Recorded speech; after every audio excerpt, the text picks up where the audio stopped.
UDF തെരഞ്ഞെടുപ്പ് വിജയത്തിന്റെ അലയൊലികൾ കെട്ടടങ്ങി. പുതിയ മന്ത്രിസഭാ രൂപീകരണത്തിന്റെ ആഘോഷവും അവസാനിച്ചു. വി.ഡി. സതീശൻ സർക്കാരിന് മുന്നിലുള്ളത് ഇനി യാഥാർത്ഥ്യത്തിന്റെ നാളുകളാണ്. പ്രതിപക്ഷ നേതാവായിരുന്നപ്പോൾ തന്നെ സംസ്ഥാനത്തിന്റെ സമ്പദ്സ്ഥിതിയെക്കുറിച്ച് ബോധ്യമുണ്ടായിരുന്നു വി.ഡി. സതീശന്. ഇപ്പോൾ മുഖ്യമന്ത്രിയായപ്പോൾ ആ യാഥാർത്ഥ്യം തന്നെ തുറച്ചു നോക്കുകയാണ് എന്നും വി.ഡി. സതീശന് നന്നായി അറിയാം. പക്ഷേ അത് മനസ്സിലാക്കിയുള്ള തീരുമാനമാണോ ആദ്യ ദിവസം തന്നെ ഉണ്ടായത് എന്ന് സംശയിക്കണം. ഖജനാവിൽ പൂച്ച പെറ്റുകിടക്കുകയാണ് എന്നും മുണ്ടുമുറുക്കി ഉടുക്കാനും പറഞ്ഞ വി.ഡി. സതീശൻ സർക്കാരിന്റെ ആദ്യ തീരുമാനം തന്നെ ആ സംശയം ജനിപ്പിക്കുന്നതായി. കോടികൾ പൊടിച്ച് മന്ത്രിമന്ദിരങ്ങൾ മോടി പിടിപ്പിക്കുകയാണ് പുതിയ സർക്കാർ. 3.5 കോടിയിലധികം രൂപയാണ് 9 മന്ത്രിമന്ദിരങ്ങളുടെ അറ്റകുറ്റപ്പണിക്കായി സർക്കാർ അനുവദിച്ചിരിക്കുന്നത്. ഖജനാവിൽ പണമില്ല എന്നും ചെലവ് ചുരുക്കലാണ് എന്നും സത്യപ്രതിജ്ഞയ്ക്ക് മുന്നേ പറഞ്ഞ് പുതിയ കാറുകൾ ഒഴിവാക്കി കയ്യടി വാങ്ങിയ സതീശൻ സർക്കാർ പക്ഷേ അധികാരമേറ്റ ഉടൻ തന്നെ 9 മന്ത്രിമന്ദിരങ്ങൾക്ക് പണം അനുവദിച്ച് ഉത്തരവിടുകയായിരുന്നുവെന്നാണ് റിപ്പോർട്ടുകൾ. ഇത് ധൂർത്താണോ എന്ന് ചോദിച്ചാൽ അറ്റകുറ്റപ്പണി എന്ന് പറഞ്ഞാൽ മതിയല്ലോ. മുൻ സർക്കാരിനെ ഇതേ അറ്റകുറ്റപ്പണികളുടെ പേരിൽ കളിയാക്കിയവരും കുറ്റപ്പെടുത്തിയവരുമാണ് ഇന്ന് അധികാരത്തിലെത്തിയപ്പോൾ ആദ്യ ദിവസം തന്നെ അതേ കാര്യത്തിനായി കോടികൾ പൊടിക്കാൻ ഉത്തരവിട്ടിരിക്കുന്നത്. എവിടെ മുൻപ് പറഞ്ഞ സാമ്പത്തിക പ്രതിസന്ധി? മുണ്ടുമുറുക്കി ഉടുക്കേണ്ടത് ജനങ്ങൾ മാത്രമാണോ എന്ന് ചോദിച്ചാൽ ഉത്തരമുണ്ടാകില്ല. കൈമലർത്തും. എന്തായാലും ദോഷം പറയരുതല്ലോ. തന്റെ ഔദ്യോഗിക വസതിയായ ക്ലിഫ് ഹൗസ് മോടി പിടിപ്പിക്കേണ്ടതില്ല എന്ന് മുഖ്യമന്ത്രിയായ വി.ഡി. സതീശൻ പറഞ്ഞിട്ടുണ്ട്. അത്രയും ആശ്വാസം. അല്ലെങ്കിൽ അറ്റകുറ്റപ്പണിക്കുള്ള ചിലവ് 5 കോടിയും കടന്ന് കുതിച്ചേനെ.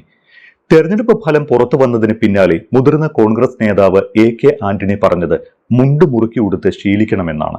കേരളം പാപ്പരാണ് എന്നാണ്. കാരണം 2001 നായനാർ സർക്കാർ പടിയിറങ്ങി A.K. ആന്റണി സർക്കാർ ഭരണത്തിലേറിയപ്പോൾ കേരളം സമാനമായതോ ഇതിലും ഭീകരമായതോ ആയ സാമ്പത്തിക അവസ്ഥയിലായിരുന്നു. നിരവധി നിയമനങ്ങൾ വെട്ടിച്ചുരുക്കുകയോ റദ്ദാക്കുകയോ ചെയ്തു. ട്രഷറി പ്രവർത്തനം അവതാളത്തിലായി. ക്ഷേമ പദ്ധതികൾക്ക് പണമില്ലാത്ത അവസ്ഥ വന്നു. സമരത്തിനിറങ്ങിയ സർക്കാർ ഉദ്യോഗസ്ഥരെ നേരിടാൻ കേരള അവശ്യ സേവന പരിപാലന നിയമം അഥവാ യെസ്മ പോലും നടപ്പിലാക്കി.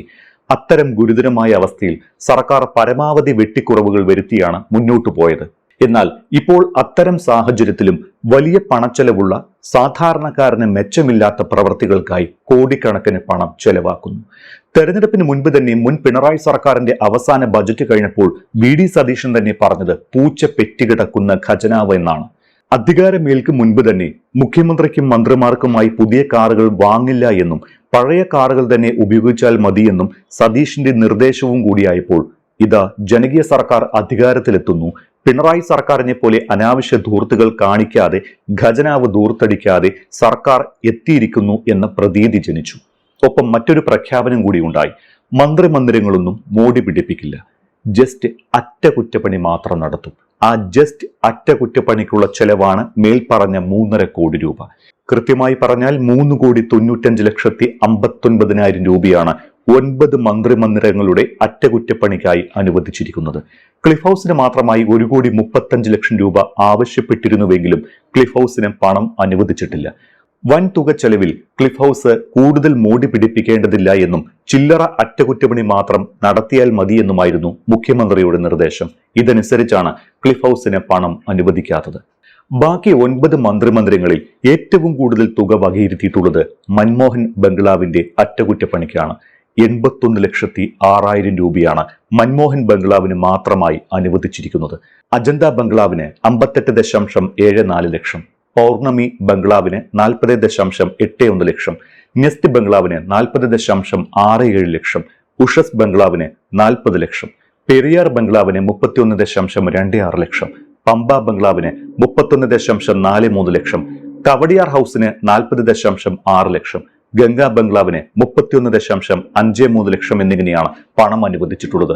ക്ലിഫ് ഹൗസിന്റെ അറ്റകുറ്റപ്പണിക്കുൾപ്പെടെ ആകെ 5 കോടിയിലധികം രൂപയാണ് ചീഫ് എഞ്ചിനീയർ ആവശ്യപ്പെട്ടിരുന്നത്. ക്ലിഫ് ഹൗസ് അറ്റകുറ്റപ്പണി നടത്തേണ്ടതില്ല എന്ന് നിർദ്ദേശിച്ച് അനുവദിച്ചത് 3.95 കോടി രൂപയും. കേരളം കടുത്ത സാമ്പത്തിക പ്രതിസന്ധി നേരിടുന്നു എന്ന് പറയുമ്പോഴും കോടികൾ പൊടിപിടിച്ചുള്ള ഈ അറ്റകുറ്റപ്പണി ധൂർത്ത് തന്നെയാണ് എന്ന വിമർശനം ഉയർന്നിട്ടുണ്ട്. മറ്റൊരു രസകരമായ വസ്തുത എന്തെന്നാൽ മുൻ സർക്കാരിനെ ഇതേ കാര്യം പറഞ്ഞ് 10 ആണ്ടുകാലവും കുറ്റപ്പെടുത്തിയവർ തന്നെയാണ് ഇപ്പോൾ ഈ ധൂർത്തിന് കൊടി പിടിക്കുന്നത് എന്നാണ്.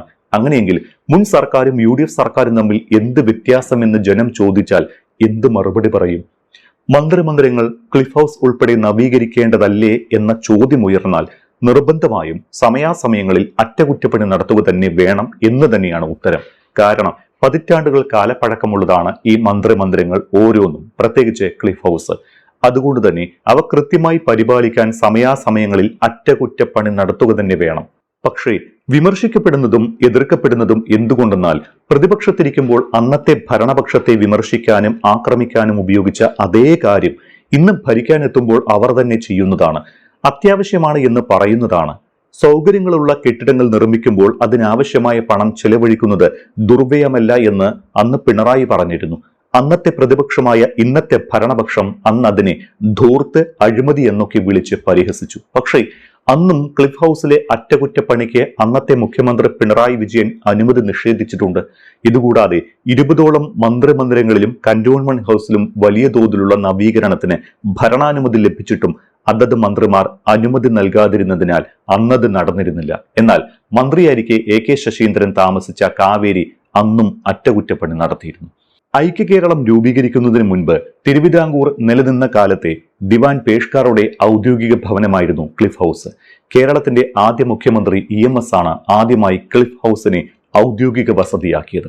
പിന്നീടുള്ള കാലങ്ങളിലും അത് തന്നെ തുടർന്നു പോകുന്നു എന്ന് മാത്രം.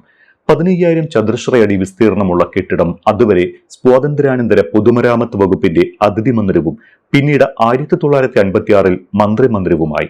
57 ആദ്യ സർക്കാരിന്റെ കാലത്ത് മുഖ്യമന്ത്രിയുടെ ഔദ്യോഗിക വസതിയും. 6.25 ഏക്കറിലാണ് ക്ലിഫ് ഹൗസ് സ്ഥിതി ചെയ്യുന്നത്. 7 കിടപ്പുമുറികളും 4 വരാന്തയും private office, library, conference room, private staff ഓഫീസുകൾ എന്നിവയും ക്ലിഫ് ഹൗസിലുണ്ട്. പ്രധാന കെട്ടിടത്തിന് പുറത്തായി പ്രൈവറ്റ് സെക്രട്ടറിമാർ, അസിസ്റ്റന്റുമാർ, സെക്യൂരിറ്റി സ്റ്റാഫ് തുടങ്ങിയവർക്കുള്ള ക്വാർട്ടേഴ്സുകളുമുണ്ട്. ഔദ്യോഗിക സമ്മേളനങ്ങൾക്കുള്ള സൗകര്യമില്ല എങ്കിലും ഒരു കോൺഫറൻസ് റൂമുണ്ട്. അത്യാവശ്യ യോഗങ്ങൾക്ക് ഇത് ഉപയോഗിക്കാനുമാകും. 2 വർഷങ്ങൾക്ക് മുൻപ് ആർഭാട നവീകരണങ്ങളുടെ പേരിൽ ക്ലിഫ് ഹൗസ് വിവാദങ്ങളിൽ ഇടം പിടിച്ചിരുന്നു. 2016 പിണറായി വിജയൻ അധികാരത്തിൽ എത്തിയതിനു ശേഷം മാത്രം 2,18,00,000 രൂപ ക്ലിഫ് ഹൗസ് നവീകരണങ്ങൾക്കായി ചിലവഴിച്ചിട്ടുണ്ട്. കർട്ടനുകൾ മാറ്റിയതും നീന്തൽക്കുളം നവീകരണവും അടക്കമുള്ളവയ്ക്ക് പുറമെ കന്നുകാലി ഷെഡ് നിർമ്മിക്കാൻ 42 ലക്ഷം രൂപ ചിലവഴിച്ചതും വലിയ വിവാദമായിട്ടുണ്ട്. നിലവിൽ ക്ലിഫ് ഹൗസിലെ വീട്ടുപകരണങ്ങളും നീന്തൽക്കുളങ്ങളും എല്ലാം മികച്ച നിലവാരത്തിലാണ് എന്നാണ് റിപ്പോർട്ട്. ഇതെല്ലാം പരിപാലിക്കുന്നത് ടൂറിസം വകുപ്പാണ്. അതേസമയം UDF സർക്കാരിന്റെ സത്യപ്രതിജ്ഞ ആഘോഷമാക്കാൻ ഇന്നലെ തലസ്ഥാനത്ത് ജനപ്രളയമായിരുന്നു എന്ന് ഒറ്റ വാക്കിൽ വിശേഷിപ്പിക്കാം. 15,000 ആളുകളെ പ്രതീക്ഷിച്ച് അത്രയും ആളുകൾക്കുള്ള സീറ്റ് ഒരുക്കിയപ്പോൾ എത്തിയത് 60,000-ലധികം ആളുകൾ, അതായത് ഉദ്ദേശിച്ചതിന്റെ 4 ഇരട്ടി. പ്രതീക്ഷിച്ചതിനേക്കാൾ പ്രവർത്തകർ എത്തിയതോടെ സ്റ്റേഡിയത്തിനുള്ളിൽ തിക്കും തിരക്കുമായി. ജനം തിങ്ങി നിറഞ്ഞതോടെ ഒട്ടേറെ പേർ കുഴഞ്ഞു വീണിട്ടുണ്ട്.